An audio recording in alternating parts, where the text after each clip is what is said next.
ফুকনলৈ বুলি বনালোঁ পনীৰ বনাবলৈ পনীৰখিনি প্ৰথমে কাটি ল'লোঁ, পিঁয়াজ বিলাহী কাটি ল'লোঁ ধুনীয়াকৈ। আৰু কেৰাহীত যেতিয়া তেল অকণ দিয়াৰ পাছত তেলখিনি গৰম হ'ল, তাৰ পাছতে মই দিলোঁ পিঁয়াজ আৰু বিলাহী। পিঁয়াজখিনি প্ৰথমে ভাজি লৈছোঁ, পিঁয়াজখিনি ভাজি হোৱাৰ পাছতহে কিন্তু বিলাহী দিছোঁ দেই।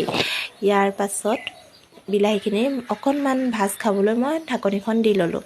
আচলতে ফুকনহে অকণমান খোৱাত চখীন আমাৰ ঘৰৰ সকলো সদস্যৰ ভিতৰত, সেইবাবে তেখেতৰ বাবে অকণমান বনোৱা হয়। আৰু যেতিয়াই পিঁয়াজ আৰু বিলাহীখিনি ধুনীয়াকৈ ভাজ খালে, মই সেই বিলাহী আৰু পিঁয়াজখিনি মই মিক্সিত দি পেষ্ট এটা বনাই ল'লোঁ। আৰু যিখন কেৰাহীত মই আচলতে পিঁয়াজ আৰু বিলাহী ভাজিছিলোঁ, তাতে মই সেই পেষ্টখিনি দিলোঁ। তাৰ লগত মই পানীও এড কৰিম, যিহেতু এতিয়া মই 4জন মানুহৰ কাৰণে বনাম। আৰু সেই পেষ্টখিনিতে মই ধনিয়া গুড়ি, জিৰা পাউডাৰ দিলোঁ। আৰু মই যিহেতু পুতুককৈ পাহৰি থাকিলোঁ বাদাম দিবলৈ, সেইবাবে বাদামো আকৌ পেষ্ট কৰি ল'লোঁ মিক্সিত।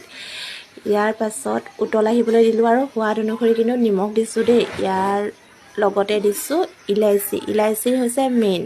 ইলাইচি দিলে বহুত ধুনীয়া গোন্ধ এটা আহে। আৰু যেতিয়া উতল আহিলে মই পনীৰখিনি দিলোঁ। পনীৰখিনি মই কিন্তু আগতীয়াকৈ ভাজি লোৱা নাই। আৰু ইজি এণ্ড চিম্পুল ৰেচিপি বনি গ'ল, আৰু ফুকন আৰু আমাৰ কুঁহিয়ে ধুনীয়াকৈ খোৱাত লাগি গ'ল।